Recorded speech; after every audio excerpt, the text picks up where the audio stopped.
Okay, 401k is a hoax. My next guest launching an all-out assault on the popular investment tool over 64 million Americans are using right now. Joining me now is Garrett Gunderson. He's the entrepreneur and author of the best-selling book, Killing Sacred Cows. Now, to me, 401ks seem like a kind of a no-brainer. The company matches a portion of your proceeds. It's free, easy money. It's locked away. It's kind of mindless saving. Now you're saying it's mindless to be in it. What do you mean? Yeah, because people aren't responsible. They're just setting money aside. They don't know what investments they're in, how it's performing for them, what their exit strategy is. And I always think it's interesting when they say they're going to be in a lower tax bracket. Wouldn't that mean the plan wasn't successful if you're in a lower tax bracket in the future? But what do you make just of the company match feature? Let's say you don't even know how your money's invested, but that oftentimes 50% match is just free, easy money to me. I mean, even the most basic mathematician can look at that and say, okay. Well, there is a match myth, because you'd have to ask, when you invested, when can you actually get the money? And if people don't have an exit strategy or a way to spend it, it's going to be left behind to the next generation. What would you have them do, Garrett?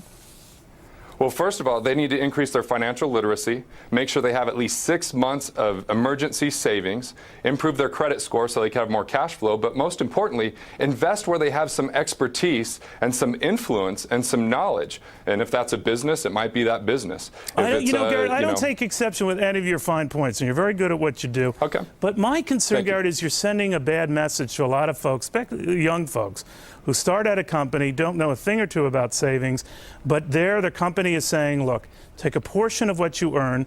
We're going to match a portion of what you earn. You're very young. Despite the vagaries of the market, over time, given just your youth, the return will appreciate measurably, and you'll be much further ahead had you done nothing at all.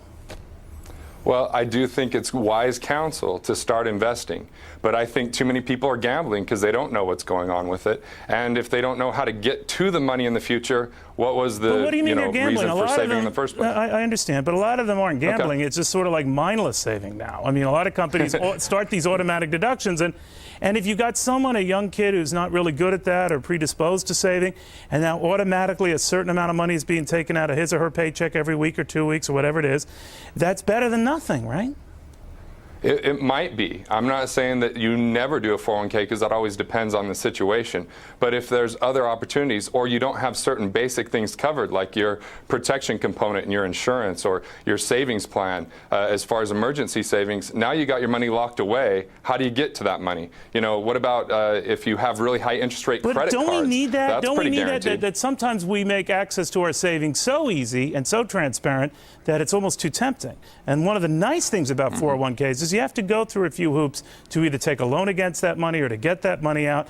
And maybe that's the way it should be. It should be a little onerous for you to get your hands on valued savings. Right, if there are people that just aren't able to be responsible, I mean, that is definitely better than nothing. I think that's a lot of people, right? That's not an indictment. This is a vehicle that helps both the savvy and the non-savvy alike, right?